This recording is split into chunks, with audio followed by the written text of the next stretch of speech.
Salut! Alors ça y est, on se retrouve pour une visite sur le printemps. Donc c'est la visite, la toute première visite avec les abeilles. Donc là, elles ont commencé à un peu démarrer quand même. Il y a eu pas mal de floraison avec le noisetier, le prunelier. Là, le pissenlit va commencer. On est le 10 avril, là, donc on a quelques petites têtes qui commencent à sortir. On n'a pas tant que ça. Il y a un peu de retard cette année. Et on va ouvrir ensemble une des meilleures ruches parce qu'il y a la balance dessous. Donc je vais pouvoir vous montrer un peu comment ça a varié au niveau du poids ces derniers jours. C'est vrai qu'il faut quand même être prudent parce qu'on a vite fait de tomber assez vite niveau poids. Allez, c'est parti pour ouvrir la ruche. Donc ici on est à 450 mètres d'altitude, on voit un prunelier en fleurs juste au fond. Après voilà, on voit qu'il n'y a pas tant de fleurs que ça encore pour le moment. Là aussi on voit beaucoup de fleurs à cet endroit, beaucoup de pruneliers, un cerisier tout au fond. Je sais pas si on le voit bien. Ouais, donc il y a quand même des choses à ramener. On voit qu'il y a un peu de pollen à l'entrée des ruches. On voit qu'elle ramène quand même des choses. Voilà, c'est plutôt orangé. Peut-être un peu de pissenlit qui est orange. Donc voilà la ruche qui a la balance, elle est juste ici. Donc là, il y a les deux pieds de la balance, ça calcule le poids. Ici, le petit capteur qu'on a à l'intérieur de la ruche. Donc c'est cette ruche-là qu'on va ouvrir. Voilà, je vous mets un petit graphique sur le poids de la ruche. Donc à gauche le poids, en linéaire, en bas les jours du mois, parce que c'est sur 30 jours que j'ai mis le graphique. Donc ce qu'on voit, c'est qu'à partir du 18 mars, la ruche commence à prendre du poids pour la première fois depuis l'hiver. Donc c'est le démarrage de saison. Et puis ça marche très bien puisque quelques jours après, on voit plus 1,3 kg en un jour. Donc voilà, il y a du nectar, hein, c'est pas du vrai miel parce qu'il faut le sécher. Mais voilà, plus 1,3 de nectar, c'est vraiment pas mal. Et après, on voit que pendant plusieurs jours, il fait pas beau à cause de la mauvaise météo. Et la ruche perd très vite en poids. Et c'est là qu'il faut être prudent parce que si on a 2 semaines de pluie, et ben la ruche peut être vide de toute nourriture. Et là, c'est danger pour la survie de la colonie. Et là, on a vu que le 8-9 avril, la ruche a bien repris du poids, jusqu'à 1 kg de nectar. Voilà, donc super intéressant. Ouais, dites-moi aussi en commentaire si ça vous intéresse que je vous fasse une petite vidéo sur la balance, la HiveTech, comment elle marche, et comment j'ai fait pour la monter. Voilà, si ça vous intéresse, dites-le moi en commentaire de la vidéo et puis j'essaierai de vous monter ça assez rapidement. Ça c'est le petit panneau solaire pour recharger la balance. Donc là le nourrisseur, on va enlever. Hop. Ouh, il y a du monde. Donc voilà, donc le but de cette visite, c'est de voir un peu où ça en est, au niveau des réserves, au niveau du couvain et au niveau de la place. Donc là, elle était hivernée en 9,4, c'est déjà une grosse colonie à la base. Et effectivement, ça se confirme, c'est toujours une grosse colonie. Donc là, ce qu'il faudrait faire, c'est enlever la partition qui est là et mettre un nouveau cadre à cirer.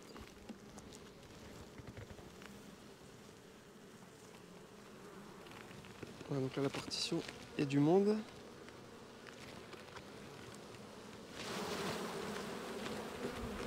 Ça, c'est le cadre de rive. Vous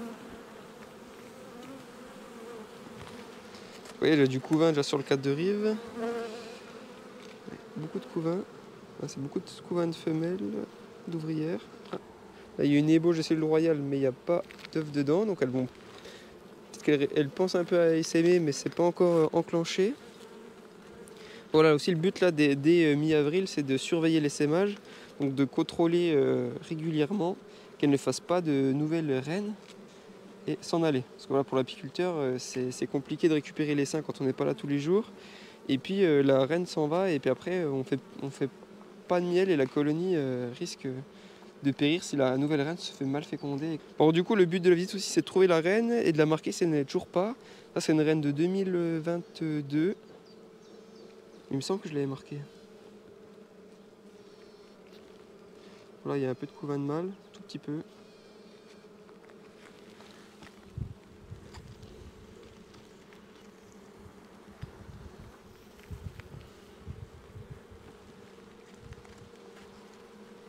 On voit du couvain, du couvain. Et là, il y a des larves au milieu où on voit pas le couvain operculé.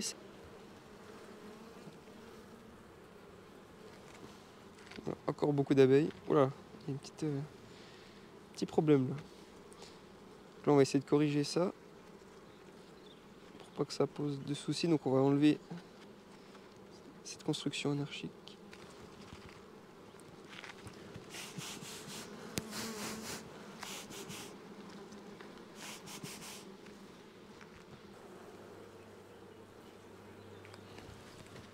centrale, la reine. Donc là, il y a la reine, elle n'est pas marquée, donc on va la marquer.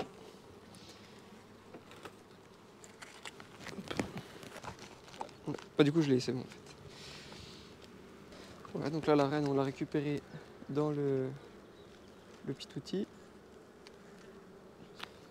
Donc, du coup, là, le but, ça va être de la plaquer le dos en haut. Une petite tache de couleur sur le dos.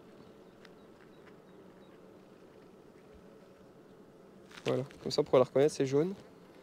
Pour la reconnaître après. On la laisse sécher avant de la remettre avec la colonie. Ouais, donc corps du couvain, sacrée colonie, hein, beaucoup de couvains partout, dans tous les cadres. Celle-là, d'ici 2 semaines, elle va exploser déjà là, qu'elle est déjà remplie. Il faut leur penser à mettre la hausse. Là, toujours du couvain, operculé, donc qui va naître sous les 10 jours. Également rempli de couvain. Ça, c'est bien une lignée qui a pris sur la Buckfast. Hein. On voit il y a beaucoup de couvains, beaucoup d'abeilles avec des lignes jaunes. Et très populeuse. Donc là il y a du nectar qui brille, donc elles ont dû le rentrer dans les derniers jours. Là on est sur des cadres de rive, donc il n'y a pas trop de couvains, ou en tout cas elles viennent d'arriver sur ce couvain là. Donc ouais, elles viennent d'arriver ici, donc là il y a plutôt des œufs. C'est des œufs qu'on voit là. Puis elles mettent un peu de nourriture tout autour.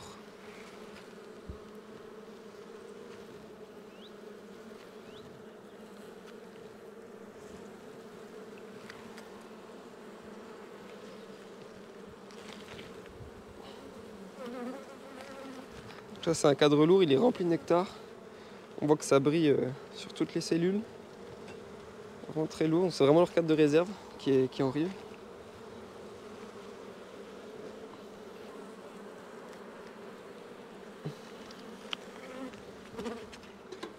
Là on va les remettre un à un et puis rajouter un nouveau cadre.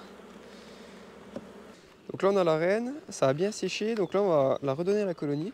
Donc on va ouvrir délicatement et puis la faire sortir comme ça. Encore faut-il qu'elle veuille sortir. Ah, ça y est.